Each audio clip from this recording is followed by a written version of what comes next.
Hello everyone, welcome back to the channel, and I've been meaning to make this video for quite a while now, but there hasn't really been any time to do so. There's just been so many other things to talk about, like the Steam Deck, and then with Red Dead Redemption 2 DLSS, and then also with the Switch OLED a couple of weeks ago as well. So lots of other things to talk about, so didn't have time to talk about my own Switch collection of games.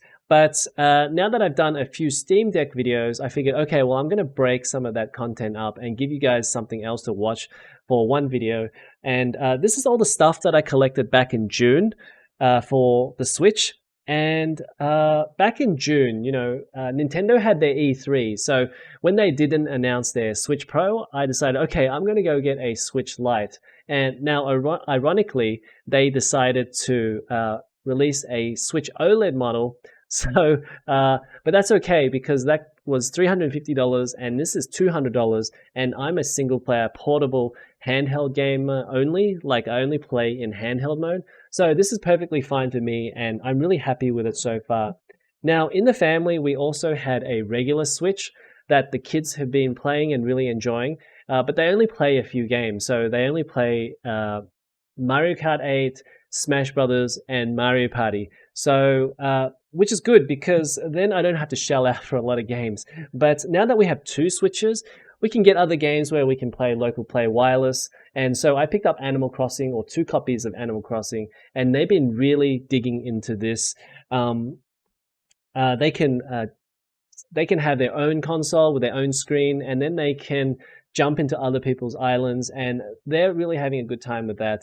Now, in this video, what I want to do is show you what else I picked up in June, which was this. So because I got 2 Switches, I decided, okay, now is the time for me to start my Switch collection. And this is what I picked up in June. This is usually more than what I pick up in a month, or even like 6 months normally. So I want to show you some of these games because that way you guys can see what type of games that I like as well. And so in this video, we're just going to go through these games, give you my thoughts on them, and well, it's going to be a pretty relaxed video, but I hope you guys enjoy the video anyway.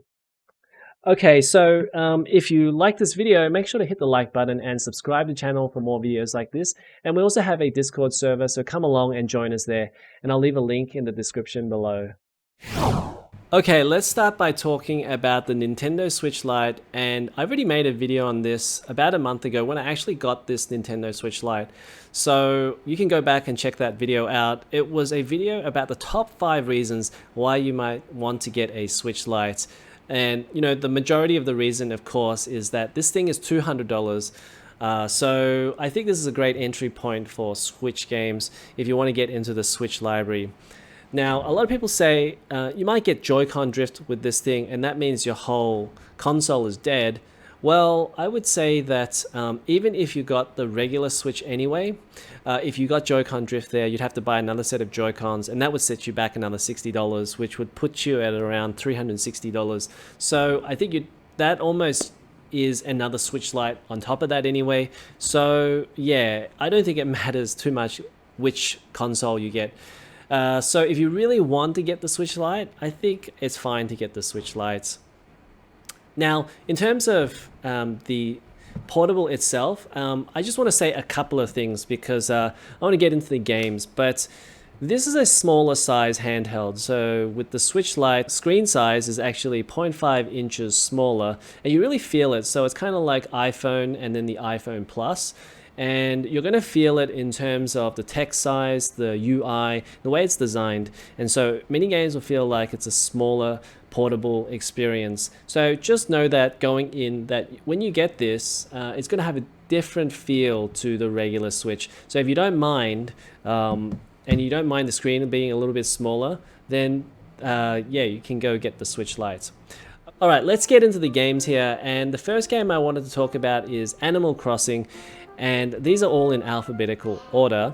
And the reason why I got 2 copies of this was because we had 2 consoles, and this is a great game to play on your own screen. And so you can set up your own island, and you can go to other people's islands, pick their fruit there, and come back to your island and sell it for more money than you would if you sold your own fruit on your own island. And that's a faster way to make money. That wasn't the only reason, but it's just fun to go and play on other people's islands and play with other people. But one thing I want to say about this game is that I couldn't really get into the 3DS games.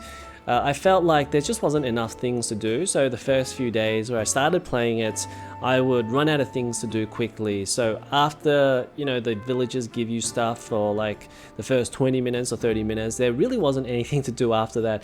And it was really weird because the first few days is when you want to play the game the most. So it was kind of like, hey, Nintendo, why aren't you giving me anything to do? I don't want to put the game down. And then I kind of dropped it after that. But even though it still starts off pretty slow in this Animal Crossing New Horizons, it always feels like there's stuff to do. Even on those first few days, you have plenty of stuff to do for the first hour or two, and then there's even more stuff to do. You can go and shake all the trees down if you want, or like pick all the weeds off the island, but there's still stuff to do, and there's always objectives and things. So there's two types of currencies. There's the bells, and then there's also the miles. So with the miles, they always give you lots of little objectives, like they'll ask you to go and fish for 3 fish, for example, or go and get 3 stone or 3 wood, or so they're always pushing you along and then giving you a reward for doing something, and they constantly update. They must be randomized, but there's always something to do. Once you finish one objective, then it gets replaced by another objective. So yeah, it makes the grind pretty enjoyable. This is a very grindy game. But if you like that kind of thing, this is a great game to, you know, grind for stuff, grind for money, grind for materials, and also there is crafting in this game now. So when you get your tools, it really opens up the game, and then you're able to use an axe to chop for wood, use your axe to get stone from rocks, and then you're able to make lots of new items for your villagers and also for yourself, whereas previously, before, you had to buy everything yourself from the shop, and then you also had to wait until those items came up in the shop. But now there's a lot more freedom because you can go and get the materials yourself and make stuff yourself. So awesome game for kids that don't often play Nintendo games, because sometimes they can be a little bit hard, like say Mario games can be a little bit tricky, and Zelda games. This is really great for them to start with. Okay, so that's Animal Crossing.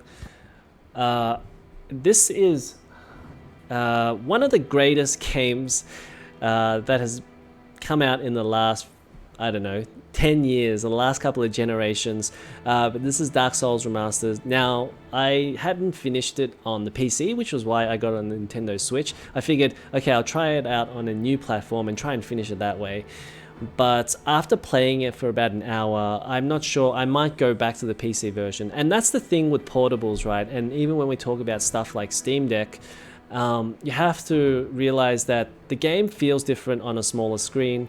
With Dark Souls, you're squishing everything down into a portable system, and sometimes that experience isn't quite like the old experience that you had, the PC experience or the TV experience, because playing Dark Souls on this makes it feel like everything is a little bit harder to see when you're playing it. So you're always squinting at the screen, you're seeing if enemies are coming around the corner to try and hit you, and you know, you're trying to conserve life all the time on Dark Souls. So if you just feel like you're just walking around the corner and you get clobbered by an enemy, then it can feel a little bit frustrating. So in this, I always found like it was hard to see stuff. And then second of all of the menus and UIs were designed for a bigger screen. So lots of little icons and things that make it hard to see what it is. Of course, once you get used to it, then it's not so bad because you know what all the icons are. But at the start, it's a little bit annoying because everything is so small. But Dark Souls, I'm still glad that I picked it up. I don't know if I'll ever finish it on the Switch, but I will definitely give it a go at some point. So this next game and also Final Fantasy XII is why I started collecting for the Switch. So these two games were the first two that I picked up at the start of June, and I started playing this on Xbox Game Pass, and I really enjoyed it. And I could have just kept on playing it on Xbox Game Pass, but I decided, okay, I think this would work on the Switch Lite. And it really does. I really like playing it on the couch. I don't lose too much of that experience from the bigger screen and from playing it on my PC. I think this, in terms of performance, it runs just fine on the Switch Lite. Now, at first, I thought it was a bit blurry, to be honest. I feel like there's some sort of blur filter on the Switch Lite for the Dragon Quest XI, but after a while it goes away. You don't really notice it at all, so I think it's okay. The port is really good, and this Dragon Quest XI, Echoes of an Elusive Age S, was made for the Switch. It's got the S there for Switch. So the Xbox Game Pass version is this version anyway. So everything has been designed for the handheld mode and also the docked mode. And Nintendo Switch, well, Square Enix, they've made Dragon Quest games on handhelds before. So they know that there's a handheld audience that plays Dragon Quest. Now, the reason why I love this game so far, about 12 hours into it, and it's because it's almost flawless in terms of the way the game design is. It just feels like there's a perfect, streamlined JRPG type game where you don't feel like the pacing is really slow. You feel engaged all the time, and it feels like, you know, games that make mistakes in terms of pacing and story and gameplay. This game doesn't make those mistakes. This game feels fun all of the time, and so I think this is a really impressive game. This might be one of the greatest games that have come out in the last few years, and I think everybody should be playing this game. If they're wondering, well, should I play a JRPG? Play Dragon Quest XI. Now, Final Fantasy XII, I'm not going to talk too much about this game because this game is still sealed. So, but this was a game that I had on the PlayStation 2, and I wanted to play it again, and this was about $30. So I'm pretty happy with getting this into my collection. And I really like the battle system from when I played it all those years ago. I can't remember when Final Fantasy XII came out, but I never finished it, and I just wanted to play it again. It's a really cool battle system that we haven't seen too much of in other games. It's like an active time battle system where you're setting up all of these actions or instructions for your characters, and then they go and act it out. So it's almost kind of like you're programming these characters to do stuff based on what the enemy is also going to be doing. So, for example, you might heal the characters when they get to less than 10% health, and then that would be an instruction that you would give them, and then they would go and play out the battles that way. And then you would give all of the characters in your team all of those instructions. Really cool battle system that hasn't been repeated in many other games. So Final Fantasy XII, I want to play this soon, but there's just so many games to play. Now, the reason why I picked up Fire Emblem Three Houses was because on the 3DS, I actually have an Australian 3DS and a US 3DS, and I have Fire Emblem Awakening on the US version, and I don't have Fire Emblem Awakening on the Australian 3DS, and I felt a bit bummed about that. So I started searching for Fire Emblem Awakening, but no one was really selling a copy of it, and a new one at the moment costs about $60 anyway. So I decided, okay, well, I don't want to pay $60 for that. I'll just pay $10 for like a used copy down the line, and decided to spend $60 on Fire Emblem Three Houses. And I don't know too much about this, but I probably don't even have time for Awakening anyway. But I think, you know, if I can play this and I can play at least one of these games, I think that'll be enough for me. But I really liked Awakening from what I played on the 3DS. Okay, so I picked up Legend of Zelda Breath of the Wild, and I already had this on the Wii U, so this isn't anything new for me. That's why I held off from getting the Switch version of it.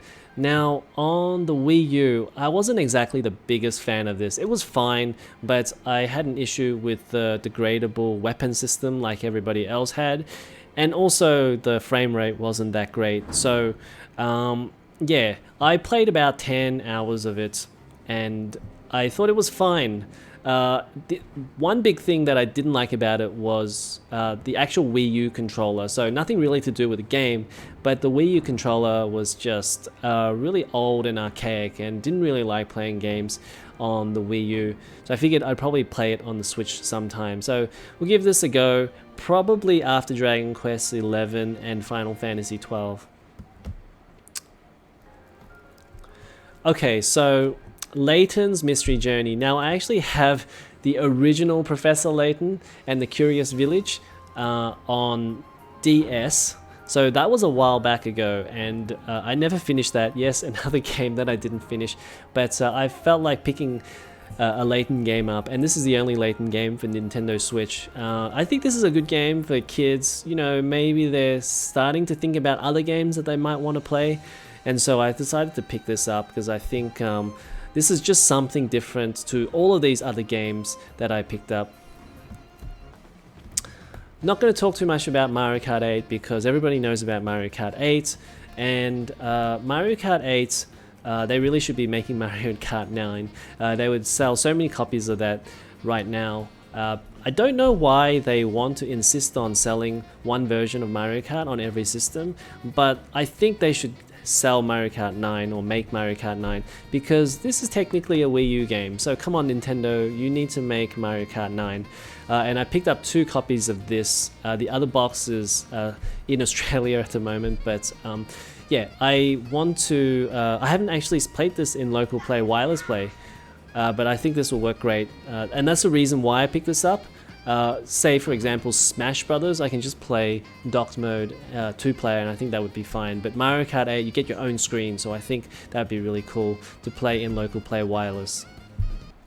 This is a game that I think everybody should get, Phoenix Wright Trilogy. Now this should only be about $30 for everyone, so technically this is like $10 per Phoenix Wright game, and this is what I'm talking about when I talk about handheld games on the Nintendo Switch working really well. This is the type of game that you want to play on a portable, because all of the text, everything about the characters and the arts, it's all been redone for the Nintendo Switch, whereas previously these 3 games were actually for the DS. So it had the dual screens, but now they've redone everything for the Switch, and you wouldn't even know it. You wouldn't even know this is a DS game, because all the art and everything has been redone for the Switch.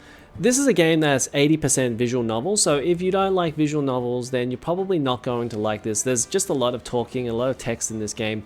But I think if you don't mind that and you want something different, then I think you should pick up Phoenix Wright, because this is a really good collection of games, and I think this version of it with the trilogy and having all 3 games on the cart, I think this is the one to get. And you can also get it on Steam, I believe, as well, but I think in handheld mode this is really nice to play. And also I've got this Asia copy, which I believe, I don't think Phoenix Wright Trilogy came out in the West, so you're only able to get the Asia copy of this. Now this Asia copy has English in it, so you could probably go to like Play Asia or a online retailer like that to get this.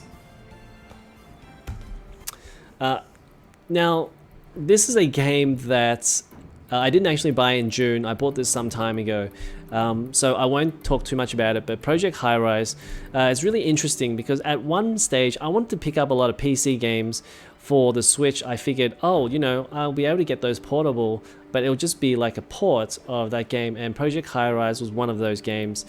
So I picked that up. It's got a lot of good modes and stuff. I guess the controls have been changed from the PC version. So previously on the PC, obviously you had the mouse to move around and you could move the mouse pointer, but now the mouse pointer is actually locked to the center of the screen, kind of like a crosshair thing. So you're kind of moving the screen as a whole to move around, where that mouse pointer stays in the center. So it's a little bit weird that way, but you get used to it. I think that's actually a better system, to be honest, because that way The mouse point, you're not moving the mouse pointer all the time. You don't have to worry about the mouse speed of it. But I think this game should still work really nice on the project on the Switch. Some of the text is a little bit small, but other than that, I think this is a good handheld version of it. So one game that is not a good port is WRC 9. And it's really weird because WRC 7 on the PC was a fine game, but it just feels like plays very different to WRC 7 on the PC. Like WRC 7 was very smooth and you could actually control the car, but at the start of WRC 9, the controls don't feel very good at all. Like in terms of reaction and in terms of being able to control the car properly, I'm having a lot of trouble controlling the car where I wasn't on WRC 7, and it almost feels like there's an overreaction every single time. So you try to turn the car and then you're oversteering all the time, and you know, the tracks on this, it's almost as if the designers are trying to be cruel. They're very narrow tracks, or they'll have obstacles on the sides, or there might even be a cliff on one side. So it almost feels like you're directing this car down this path where it's really hard to keep the car on this straight and narrow. And so in terms of driving, the driving system is a bit of a letdown from what I played on WRC 7, where it was very smooth, whereas here it almost feels like I'm overcompensating every single move.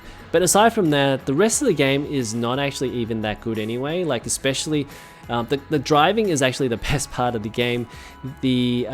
All the menus and the career mode, everything about that is just yeah, all of that was basically for the big PC screen and for the TV mode. So there's so much text there that is really small. There's so much information on every single page that doesn't feel like it's a handheld game, and you kind of lose interest in actually playing that part of the game because there's just too much information on the one screen at once. So yeah, WRC 9, if you're going to get a racing game, I would advise to get Grid Autosport, even though I haven't played it yet, but that feels like a smoother game from what I've seen in the video clips.